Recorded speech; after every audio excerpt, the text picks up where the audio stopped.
suicide. Why do people commit suicides? Is it just because they're unhappy with life or they are asking for help? I'm sure from my end, if you ask me why do people commit suicide, is they need help. They need people to come and support them.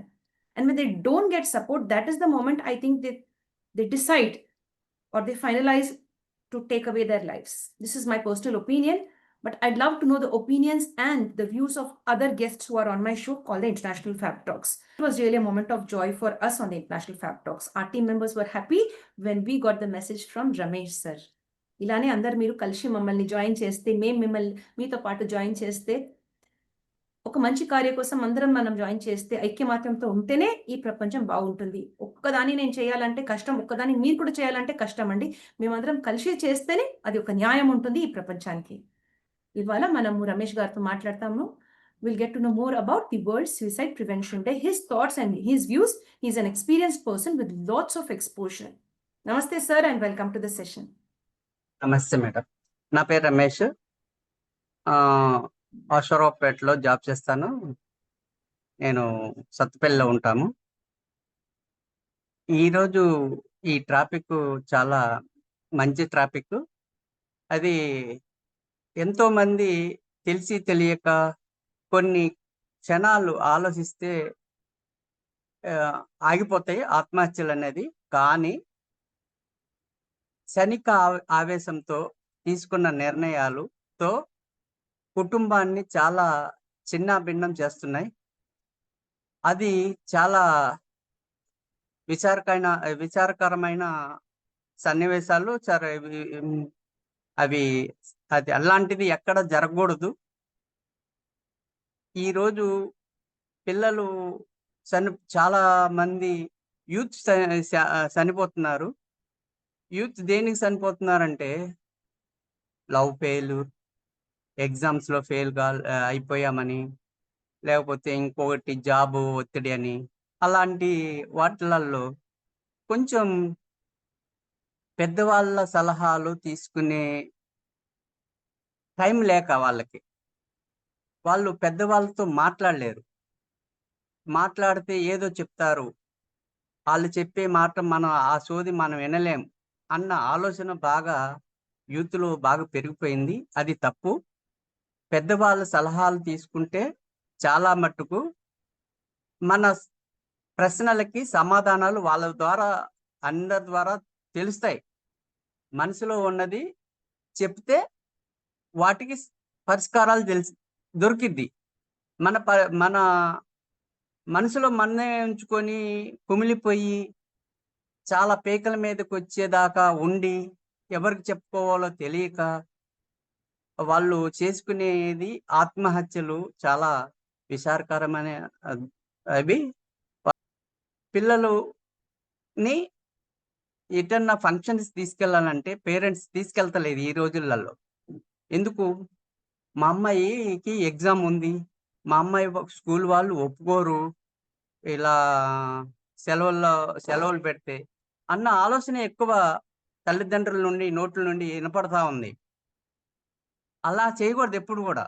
ఏదన్నా function వస్తే కంపల్సరిగా వాళ్ళ పిల్లల్ని తీసుకెళ్ళి ఆ బంధువుల్ని వారి ఉండే ఆర్థిక పరిస్థితులు లేకపోతే వాళ్ళు చేసే కార్యక్రమానికి ఆ సనాతన ధర్మం లేకపోతే ఇంకొకటి బంధువులు ఎలా ఉంటారు ఏంటి ఇవన్నీ చిన్నప్పటి నుండే మనం ఒక కుటుంబ వ్యవస్థని గురించి చెప్తే వాళ్ళు కుటుంబంలో ఎలా జరుగుతుంది ఏంటి అనేది బాగా తెలుసుకొని వాళ్ళందరూ ఒక మెచ్యూర్ అంటే రేపు ఏదైనా సమస్య వచ్చినా మనం తట్టుకునే విధంగా ఉండేలాగా చిన్నప్పటి నుండి మనం తల్లిదండ్రులమై వాళ్ళకి పిల్లలకి నేర్పిస్తే చాలా బాగుంటుంది.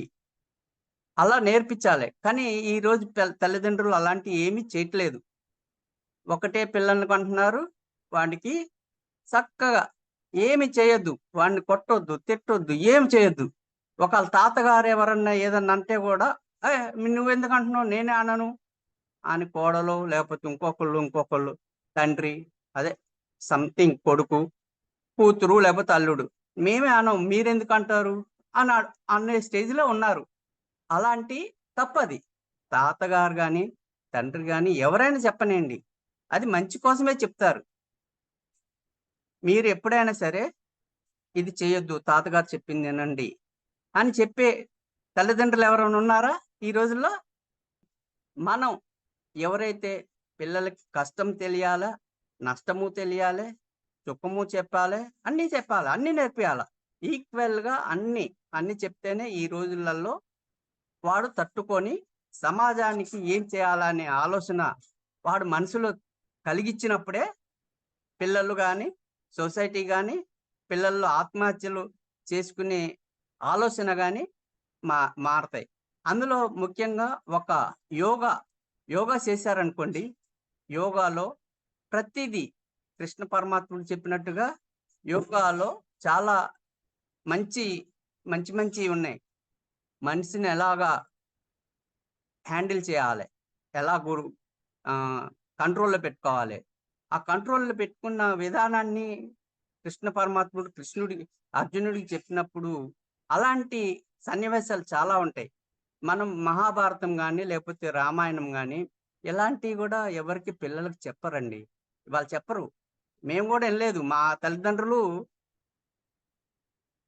చదువుకోలే. వాళ్ళు గూడా చెప్పలే. కానీ మేము మా మాస్టర్సు వాళ్ళు చెప్పినయి, వాళ్ళు కొట్టిన దెబ్బలు గూడా తిని ఏదో నే చదువుకున్నాం. కానీ ఇప్పుడు ఏ టీచర్ అయినా కొడితే ఊరుకుంటారా పిల్లలు? తల్లిదండ్రులు ఊరుకుంటారా? వాళ్ళ మామలు, అత్తగారులు వాళ్ళు ఊరుకుంటారా? ఇప్పుడు ఎప్పుడు ఫోన్లు పిల్లలు బయటకు దొరికితే ఫోనే. ఏది దొరికినా ఫోనే. ఫోన్ల వల్ల చాలా ఇది పిల్లలు చెడిపోతున్నారని నాకొక చెడు అభిప్రాయం ఉంది. ప్లస్ మంచి కూడా జరిగేదుంది. చాలా మంచి జరిగేదుంది ఇందులో. కానీ ఆ మంచిని గ్రహించే శక్తి ఎవరికి నేర్పియాలా? పిల్లలకి తల్లిదండ్రులు నేర్పియాల. అది నేర్పిస్తేనే ఈరోజు సమాజం మంచిగా ఉంటది. లేకపోతే కష్టాలు చాలా వస్తాయమ్మా. ఈరోజు కాదు రేపైనా సరే. రేపు మనం మన పిల్లల్ని మనం జాగ్రత్తగా పెంచుకోవాలంటే ఇది మాత్రం కరెక్ట్. అట్లానే రైతులు గూడా చాలామంది ఆత్మహత్యలు చేసుకుంటున్నారు. ఎందుకు? పండిస్తున్నారు పాపం. స వర్షము, ఎండ, వాన ఏదైనా సరే కష్టపడి పొలంకెళ్తారు. పాములు, ఇప్పుడు తేళ్ళు, జెర్రులు అన్నీ ఉంటాయి. అవన్నీ తట్టుకొని అవన్నీ చేసుకుంటూ పంట పండిస్తున్నారు. వారికి గిట్టుబాటు ధర లేదు. దళారులు లాభం పంటున్నారు.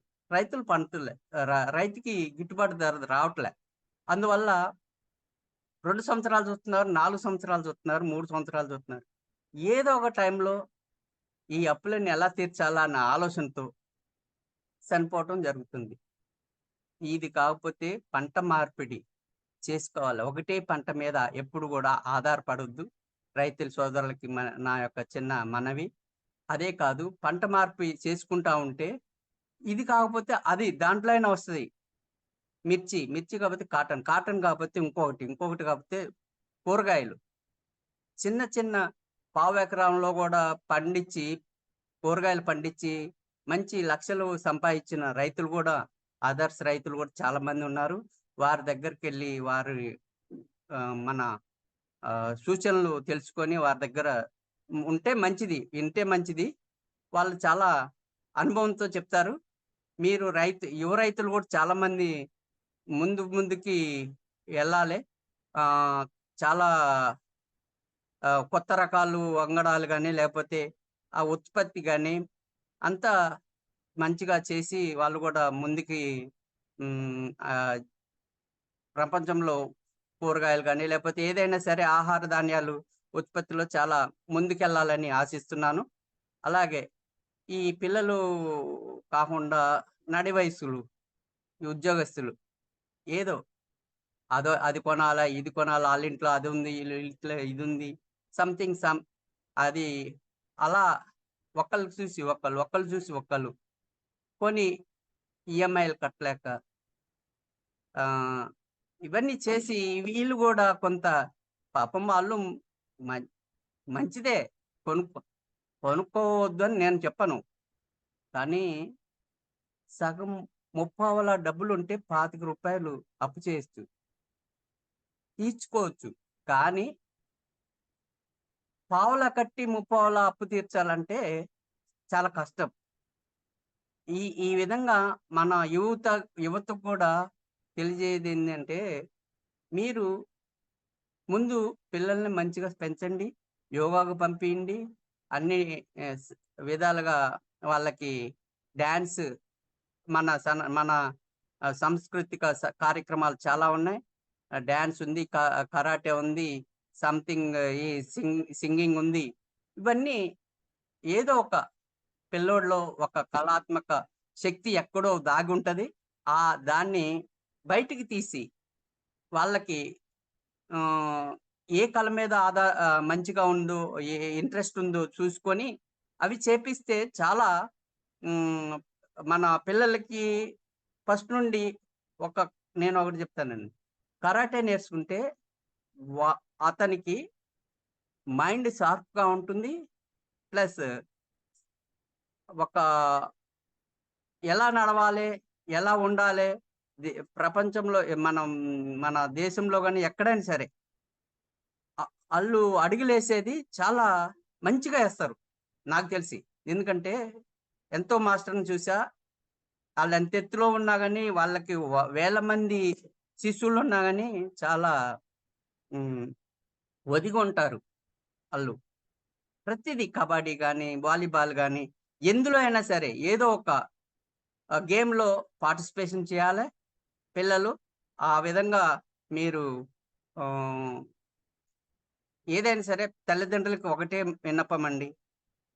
మీరు చక్కగా ఏదో ఒక ఆధ్యాత్మిక దైవభక్తికి నేర్పిస్తారో, లేకపోతే ఇంకొకటో కానీ పిల్లల్ని మాత్రం బంధువులు, కుటుంబ వ్యవస్థ వాటి గురించి చిన్నప్పటి నుండి మీరు నేర్పిస్తే ఈరోజు మేము పడ్డ కష్టం నా పిల్లలు పడొద్దని మేము చూసుకుంటాం. కానీ ఆ పిల్లలు కూడా ఏమనుకోవాలి, మా నాన్నగారు ఇంత కష్టపడుతున్నాడే అనే ఆలోచన శక్తి పిల్లోడికి వచ్చినప్పుడు ఇలాంటి ఆగిపోతాయి. నాకు తెలిసైతే. Thank you very much. చాలా చాలా థ్యాంక్స్ అండి. మరీ రావాలి మా ప్లాట్‌ఫామ్ మీద రావాలి, షేర్ చేయాలి మీరు. పేరెంట్స్ గురించి మాట్లాడారు. Thank you sir. పేరెంట్స్ గురించి మాట్లాడారు. బంధంతో, రిలేటివ్స్‌తో కలిసి ఉండాలి. మీరు రైతుల గురించి మీరు అన్నారు. స్పోర్ట్స్ గేమ్స్ గురించి అన్నారు. యోగా గురించి అన్నారు. చాలా మంచి మాటలు మీరు షేర్ చేశారండి. Thank you very much. All I can say is thank you very much. ధన్యవాదాలు. Thank you madam. Thank you very much. Thank you, sir. Thank you. With this, we come to an end now to the International Fab Talks for today. If you like what we are doing on the International Fab Talks, stay connected with us. Like, comment, subscribe, and share to the International Fab Talks. Prioritize peace, and above all, you feel that you need help, connect with a professional or connect with a non-professional. No worries. Connect with somebody. Don't bottle up your emotions. Don't keep all the thoughts in your head. Write it down in a journal or speak to somebody. Reach out to us. Reach out to the right kind of platforms. If you'd love to reach out to the International Fab Talks, you'd love to share your story confidentially or on the platform for the public, you're most welcome. We will share our details in the description. You can connect with us through our email or WhatsApp number. We would love you to live a beautiful life because life is really a gift. It's a one-time gift. Stay blessed and stay connected.